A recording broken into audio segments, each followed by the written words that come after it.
In Vietnam, it's actually the Ministry of Public Security that has far more influence at the higher echelons of politics and decision making. There are only two uniformed members when the 13th Congress happened in 2021. So the Ministry of Public Security is clearly an institutional rival of the People's Army.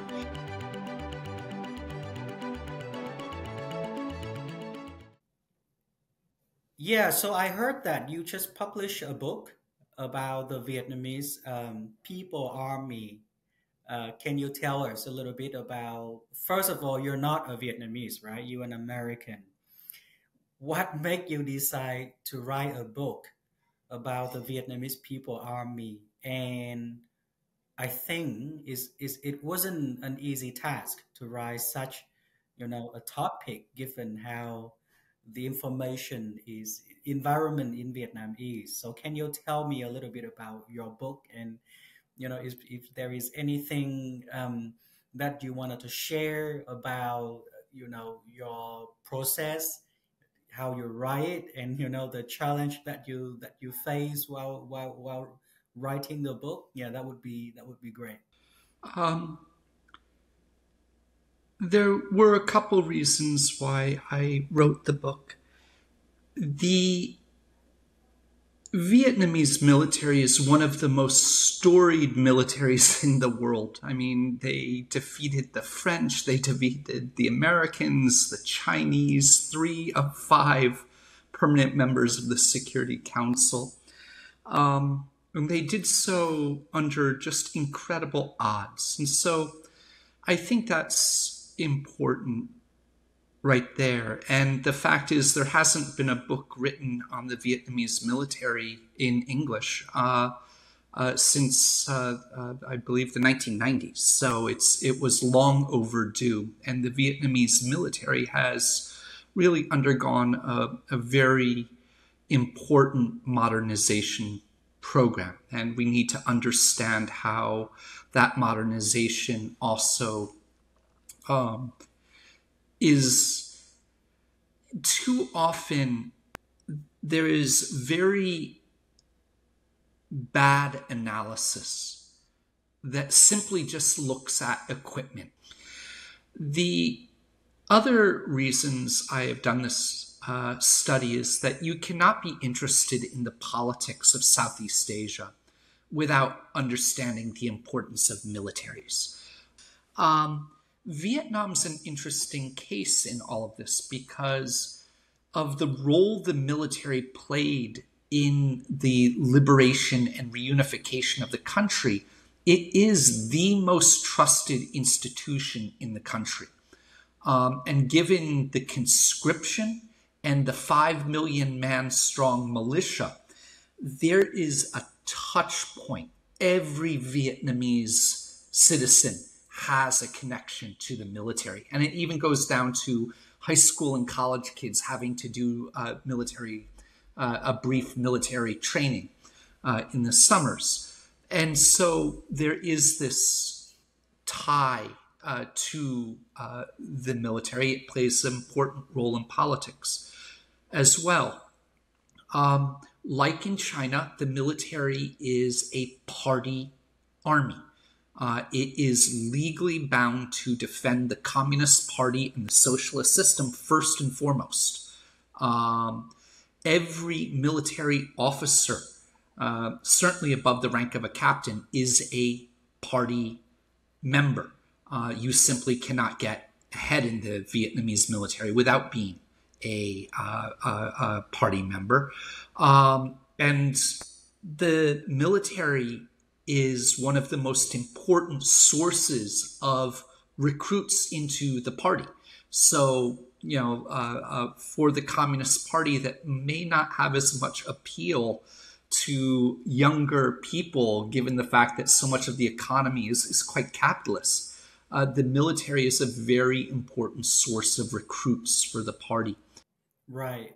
So I think you just point out a very interesting fact that in Vietnam, it appears that the ruling party, right, the Communist Party of Vietnam, has been, drawing support, which is also a very important source of legitimacy for their, powers based on the success of the military in the past, and also, capitalize the appealing effect, that the military has among the population. I myself, back in college, has to do, a very brief military training, the summer camp, as every Vietnamese college student, and growing up under such education system, and also, very effective propaganda machine. I also grew up admiring the military, and I believe it is the case with most Vietnamese people. So, how important do you think the military is when it comes to maintaining the power of the Communist Party? Oh, it's very important. Now, it doesn't get involved in day-to-day policing the way the Ministry of Public Security does. And I think it's very important to note that the military actually wants nothing to do with that. Even when you have unrest in the Central Highlands, the military is very reluctant to actually deploy its troops. And they have been more than happy to watch the Ministry of Public Security build up their capabilities to deal with mass disturbances. I think the military is very afraid, as the People's Army, of ever being used against the people. But they will, and again, they are the armed wing of the Communist Party. That was how they were founded. That is the origins of the military. And that is not going to change. Right. So, you just mentioned one thing that I find very interesting, that the Ministry of Public Security in the past decade has built up quite a bit of, a capability when it's come to not just personnel, political influence, but also, hardware as well. If you notice in the recent parade in Ho Chi Minh City to commemorate the 50th anniversary of reunification, we could see very clearly, right after the military has finished um, showing all their units, came the Ministry of Public Security, and they also present a very, very capable force. Um, uh, that sent a very strong signal to the public that, the Ministry of Public Security is no less capable than the Ministry of National Defense. That's what I perceive, at least. So, what's your judgment on this? Do you think that in Vietnam now it looks like, the Ministry of Public Security is also gathering a lot of influence, and even potentially rival that of the military? In Vietnam, it's actually the Ministry of Public Security that has far more influence at the higher echelons of of politics and decision making.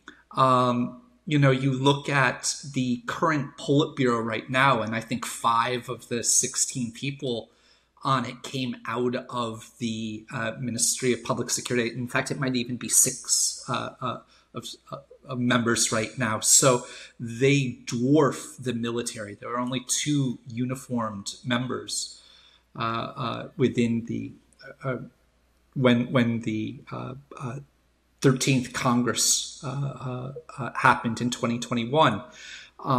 So the Ministry of Public Security is clearly an institutional rival of the People's Army.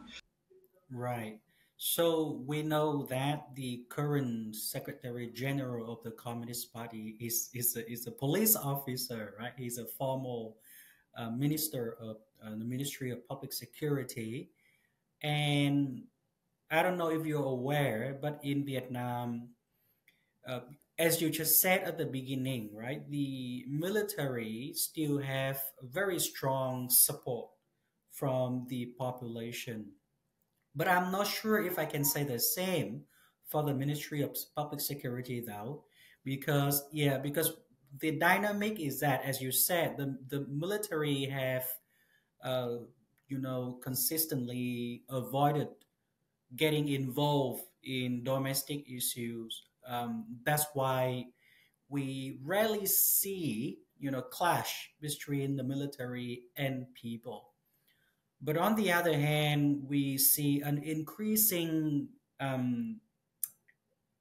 an increasing hostile environment between the police and the public through a lot of policy and a lot of behaviors from the police force. For example, if you just ask any Vietnamese people what they think of the, let's say, the traffic police, the immediate answer would be very negative, right? So Yeah. what we are seeing here is that on one hand the military got enormous support and the police present a negative um, impression from the public, and now the police is in charge. So I wonder what kind of dynamic that the Communist Party is having right now, since they have been trying to draw legitimacy and support from the military, relying on the military, history of success, right? History of saving the nation from invaders. But now the reality is that it is the police that is in charge. So you understand my question here. The dynamics that the party is facing is quite interesting, isn't it? Let me unpack your question because there was a lot there. Um, the military is this very legitimate organization due to the history, due to conscription, due to military service of college students. Um, and people tend to really think highly of the military, and the party needs the military more than the military needs the party in terms of legitimacy. And for people, most people, their experience with the police is not a good one. You mentioned the traffic police, the men in cream, right? Because they're the people that shake you down. I mean, people pay bribes to these people all the time. It's never a good interaction.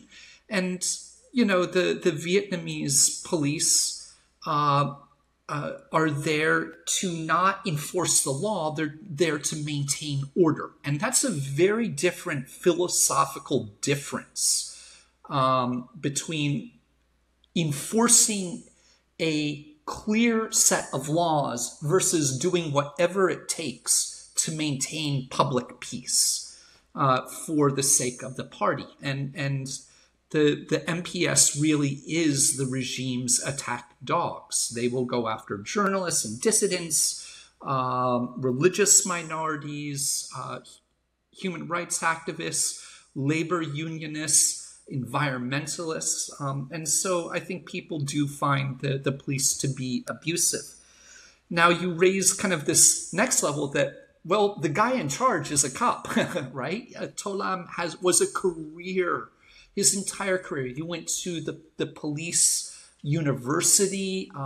He spent his entire career as a uniformed policeman, finishing, culminating as the Minister of Public Security.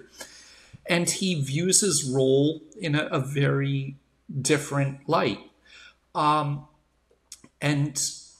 I would like to say that I think he's actually done a very good job, because there is suspicion, certainly amongst military types, they don't like the MPS very much, that he has reached out. You see him going to meet military leaders on a regular basis. He has been fairly deferential to them. Whereas in the police, you see this rise, and even in politics, of the Heng Yan faction, from his home province.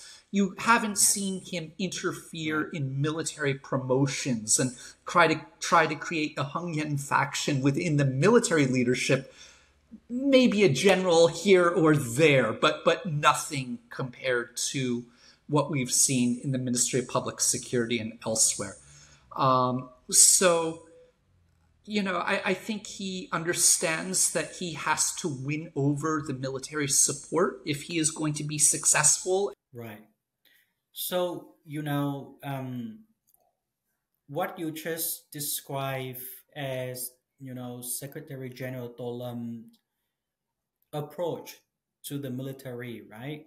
He has been very cautious in how he, appeal to the military, not trying to intervene to the internal business of the armed force, right? He has basically trying to cozy up with the generals. You are right. He has, had meeting with the Ministry of National Defense quite regularly, and people also see him appears alongside General Phan Van Giang, the Minister of National Defense, quite often as well. But the issue is, we know General Phan Van Giang is going to retire by the coming party congress, right? And the military will have to elect their new leaders, which is a new Minister of Defense. So now it's also, I think, quite a sensitive time as well, because in the time leading to the Congress, a lot of information will be um, leaked to the outside, of who might be the potential candidates and so on and so forth. So what we have heard in recent months is that, and also based on tradition, we know that the Vietnamese people armed force has traditionally make the chief of general staff, right, the next Minister of National Defense. That has been the case for quite some times now. However, and also we heard that General Phan Van Giang favors the current Chief of General Staff to succeed him as a Minister of the National Defense. However, we just see an interesting development recently. We see that the Chief of General Political Department just got promoted to, full-fledged general in Vietnamese, Đại tướng. And we have this precedent not long ago when a chief of general political department was elected to be Minister of National Defense. So now we don't know, whether General Cương, or General Quiet will become the next minister, because there has been precedent, when both positions can be elected as minister. And also people also point out that General Quiet was made the chief of general political department right after To Lam became state president, right? And now, roughly a year into To Lam's Secretary General's generalship, he promote General Quiet to the full-fledged General Đại tướng. So people kind of wonder, is there something going on here between the two generals? So what's your assessment on this? We know that the head of the general political department, who right now, Trinh Văn Quyết, is always a member of the Central Committee Secretariat, right? So he is in charge, one of those key members of that senior most party organization that meets every day to run the party's day-to-day party affairs. So if you think about it this way, the Politburo might meet every 2 weeks or a month. The Central Committee might meet 3 or 4 times a year. The Secretariat basically meets every day. And the General Political Department is the way that the party controls the military. In Maoist dictum, it is the way the party controls the gun. So that is a critically important position. At the 12th Party Congress, we did see General No Suan Lik become the Minister of Defense. That was, I would say, more unusual. It caught me by surprise. I didn't think that a modernizing military would do that. I think one of the ways when General Pham Van Zang became the Minister of Defense at the 13th Congress, he was on the Politburo with Lung Gung, the head of the General Political Department. He is now the president of the country, but at the time he was the head of the General Political Department. And so they kind of made sure that the Minister of Defense, who was always on the Politburo, that there could be the operational guy as well as the party disciplinarian on the Politburo. My guess is that the next Minister of Defense will be Wen Tan-gung. He has command experience. He before becoming a Deputy Minister of Defense, he was the head of the 4th Military Region along the Lao border. So he has operational experience. He has had the range of military units under his command. He obviously did a good job because he kept on getting promoted. So I think that's more in line with what Vietnam needs from their leadership with this modernizing military. Because Vietnam does have that range of threats. They have China on their border to the north, Chinese aggression in the East Vietnam Sea, and of course you have no longer a secure western flank. Vietnam used to dominate Laos and Kampuchea. That is simply not true anymore. And the Chinese have been building up military facilities in Ream in Kampuchea. They now have a regular military naval presence there. They're doing military exercises with both the militaries of Laos and Kampuchea. So Hanoi's influence in those countries has really been diminished. And so the threats to the country are real. And I see at this stage it would not be good for the military to put General Quiet. And I know he's just got promoted to a full general this past week, and he is right now of equal stature to the Chief of Staff Wen Tan-gung. But we'll see what happens at the 14th Congress in January. Right. So what you meant was that the promotion of General Ngo Xuân Lịch to the ministership back in the 12th Congress was an exception, because it was truly unusual given the tradition within the military, right, that has consistently promote the Chief of General Staff to become the next Minister of National Defense. But Ngo Xuân Lịch was obviously the Chief of General Political Department. And as you said, within the military, if you choose to go with, political commissars,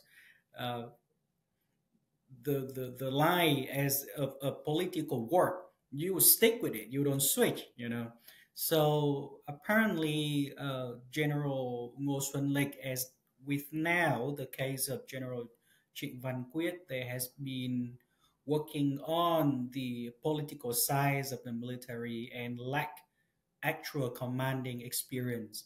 And logically, with the current situation, Vietnam do appears to need a real, commander to lead the transformation of the military more than someone who's an ideologue. But do you think the country's real need would overcome political infighting? What I'm trying to say is that there has been rumors that Secretary General Tolam wants to control the armed force by appointing someone close to him to be the next Minister of National Defense. That way, he not only in control of the MPS but also of the People Army as well, and that would allow him to basically enforce whatever policy you want. How likely is that scenario, you think? Again, he can try to step in and get his person there. I think it would be counterproductive. Militaries tend to dislike it when outsiders get involved in their top level promotions and appointments.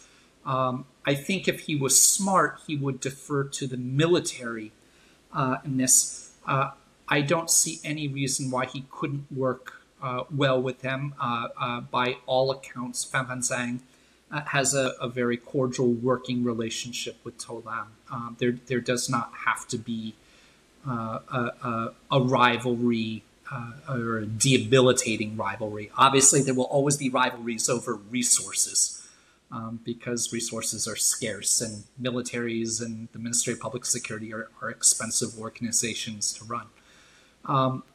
But I would be surprised if you saw all out factionalism. I would be really surprised. And I think To Lam is a sophisticated enough guy to understand that a political commissar as the Minister of Defense would not be received well in the ranks of the military that is trying to modernize. It's looking at war in Ukraine, trying to learn lessons from that, thinking about modernization. They desperately need a new generation of jet fighter.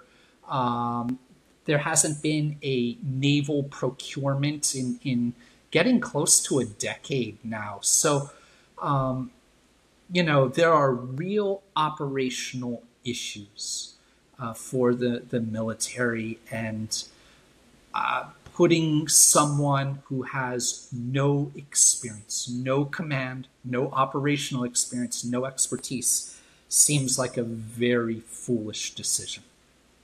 Well, I guess we just have to wait for a couple of more months to find out who will become the next Minister of National Defense to Yeah, succeed it General could Pham happen. Van It's Zandt, right? happened before. Right.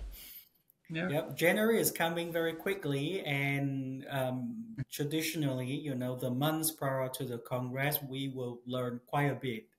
So yeah, I think we'll have to get back to this topic, in December, I think, when we have more clarities of who might be the successor of General Pham Van Zandt. Again, thank you so much for um, talking to RFA, and I'm sure our audience will enjoy our conversation as well. Thank you, and see you in the next conversation. Thank you for having me. It's always a pleasure to speak to you. Come on.